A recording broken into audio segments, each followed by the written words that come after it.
Your kids could get free or low-cost health coverage from Medicaid or CHIP. Even if you've applied before, they may be eligible now. Kids up to age 19 are covered for checkups, vaccines, dentist visits, hospital care, and more. And if they already have Medicaid or CHIP, remember to renew every year. Visit insurekidsnow.gov or call 877-KIDS-NOW. Paid for by the U.S. Department of Health and Human Services. All right, so we're diving into a game with some serious playoff implications. Oh, yeah. Steelers versus Bengals, Week 13. Now, both teams came in needing a win, but the Bengals had a big obstacle to overcome. No Joe Burrow. Huge. Huge. I mean, you take a team's starting quarterback out of the equation, especially a quarterback of Burrow's caliber, it's an uphill battle. It's like trying to sail a ship with a hole in it, you know? Exactly. You're trying to bail water and navigate at the same time. So let's unpack this. First, the Steelers' offense. I mean, talk about a transformation. Right. Before this game, they were pretty one-dimensional. Kenny Pickett was throwing the ball 40, 50 times a game, and it wasn't working. Yeah, they were predictable. And that's exactly what their new offensive coordinator changed. Yeah, they brought in this run-first mentality, and suddenly Najee Harris is a factor again. It was practically invisible in the first part of the season. You know, right? It's like they forgot they had this super talented running back. And it wasn't just Harris. George Pickens, too. He finally got the opportunities to make those big plays downfield. Pickens is a beast. Give him some space, and he'll burn any defender. But he needs a quarterback who has time to throw. And that's where the balanced attack comes in. 100%. It keeps defenses honest. They can't just focus on rushing the passer or stacking the box against the run. Now, let's talk about the Bengals. How did they try to adapt without Burrow? I mean, obviously you can't replace a guy like that overnight. No, you can't.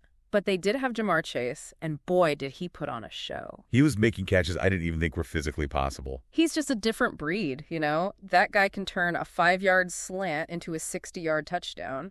But it felt like he was carrying the entire offense on his shoulders. He pretty much was. They had Jake Browning in at quarterback. Who, let's be honest, is not Joe Burrow. Not even close. So what could they have done differently, strategically, to give Browning more support?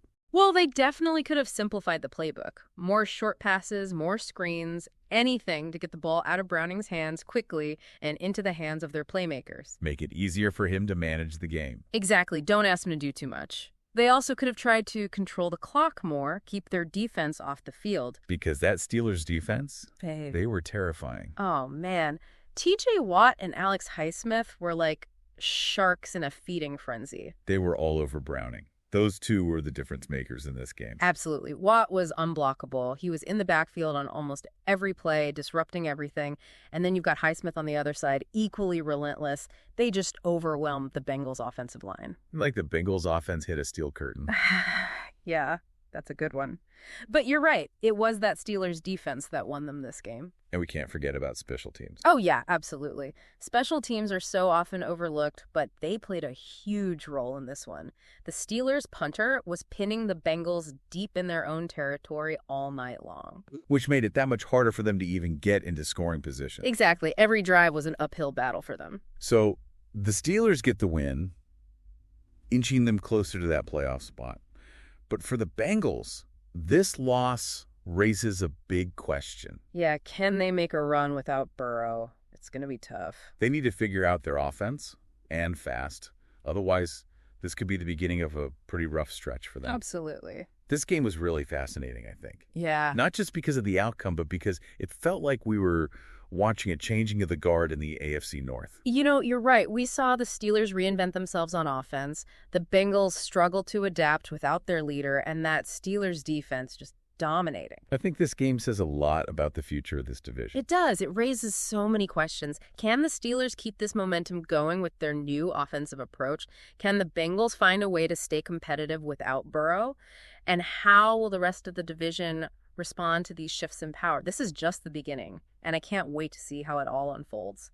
Mine either. So much is up in the air, and that's what makes it so exciting. This is going to be a wild ride. Buckle up. That's it for this deep dive. Thanks for listening. We'll catch you next time. See you then. Today is your lucky day. Today is the day that our $3 website works for you, paying you directly to your PayPal daily. Imagine $3 ongoing continuous payments to your PayPal account. Imagine falling asleep and waking up to $300 in your PayPal account. How would this make you feel? How could this help you? What bills could you pay? What kind of fun could you have? What does that retirement look like now? All for a one-time payment of $3. This website is DFY done for you, fully built and completely hosted, and never stops collecting payments for you. You have spent $3 on coffee on a regular, but that coffee won't help you create multiple streams of income. Click the link below.